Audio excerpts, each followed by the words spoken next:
Hi.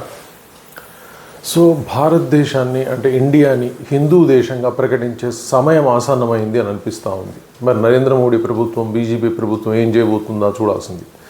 ఎందుకంటే మతోన్మాదులతో ఉన్నటువంటి మతానికి కట్టుబడి ఉన్నటువంటి బంగ్లాదేశు వాళ్ళు ఇష్టం ఉన్నట్టు మాట్లాడుతూ ఉంటారు. వాళ్ళు ఏమని చెప్తూ ఉంటారు, ప్రపంచంలో మొత్తం కూడా వాళ్ళు భాగస్వాములైనరు, వాళ్ళకి అందరు సపోర్ట్ చేసేవాళ్ళు ఉన్నారు. అలాగే మతోన్మాదంతో ఉన్న ఆఫ్ఘనిస్తాన్ పరిస్థితి అంతే ఉంది. అలాగే పాకిస్తాన్ కూడా మతోన్మాదంతో ఉన్న దేశాలకి అమెరికా లాంటి దేశాలు, చైనా లాంటి దేశాలు ఒత్తాసు పలుకుతూ ఉన్నాయి.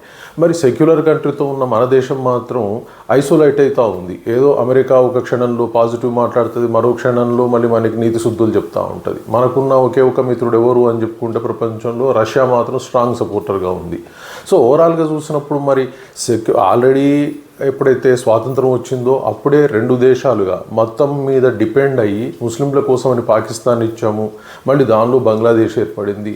అలాగే మరొక దేశం మనది మిగిలిపోయింది. మరి మన దేశాన్ని ఒకవేళ మీరు మతోన్మాదంగా లేదా మతానికి సంబంధించి దేశాన్ని విభజన చేసినప్పుడు, ముస్లింలకు అది ఇచ్చినప్పుడు మరి హిందూ దేశం అవుతుంది.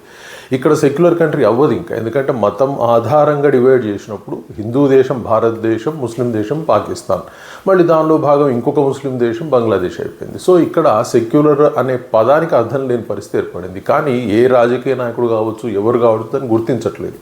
సో బీజేపీ కొంతవరకు గుర్తించినా మరి చేయడానికి ధైర్యం సరిపోవట్లేదా అని అర్థం కావట్లేదు. ఓవరాల్గా ఇప్పుడున్న పరిస్థితులు చూస్తే మతాన్ని ఆధారంగా చేసుకున్న దేశాలు చాలా స్వతంత్రంగాను వాళ్ళ మతానికి అనుకూలంగాను బిహేవ్ చేస్తున్నాయి. మనం సెక్యులర్ పేరు మీద ఉన్న మయం ప్రతీది ఆలోచించి అడిగేయాల్సి వస్తుంది. సో ఇప్పటికైనా భారతదేశం గుర్తించే ఆ విషయాన్ని, దీన్ని హిందూ దేశంగా ప్రకటించాలి. ఇండియాని, భారత్ని, ఈ వర్డ్స్ అన్నిటికంటే ముఖ్యంగా ఇది హిందుస్థాన్గా ప్రకటించి హిందూ దేశం మాత్రమే అని ప్రకటిస్తే మాత్రమే అప్పుడు ఇక్కడ బలం ముంచుకుంటుంది తప్పితే లేదా ఎప్పటికీ వీకర్గానే ఉంటాం.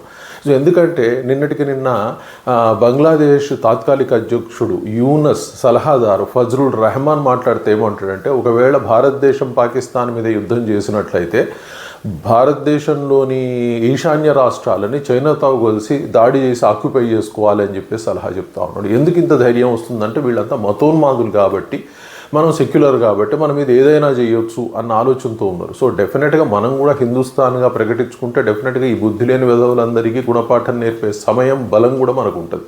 ఎందుకంటే మనం ఒక నియమానికి మనం కూడా కట్టుబడాలి. ఎప్పుడైతే దేశాన్ని విభజన మతపరంగా డివైడ్ చేసిండ్రో, ఇది హిందుస్థాన్ అవుతుంది, అది పాకిస్తాన్ అవుతుంది, అది ఎవ్వరు చెప్పాల్సిన అవసరం లేదు, అది నిర్ద్వంద్వంగా చెప్పొచ్చు మనం. కాబట్టి డెఫినెట్గా ఇప్పటికైనా నరేంద్ర మోడీ ప్రభుత్వం, బీజేపీ ప్రభుత్వం భారతదేశాన్ని హిందుస్థాన్గా ప్రకటించి హిందూ రాజ్యంగా ప్రకటిస్తే డెఫినెట్గా మనం బలం ముంచుకుంటాం, మనం డెవలప్ అయ్యే అవకాశాలు చాలా ఉన్నాయి.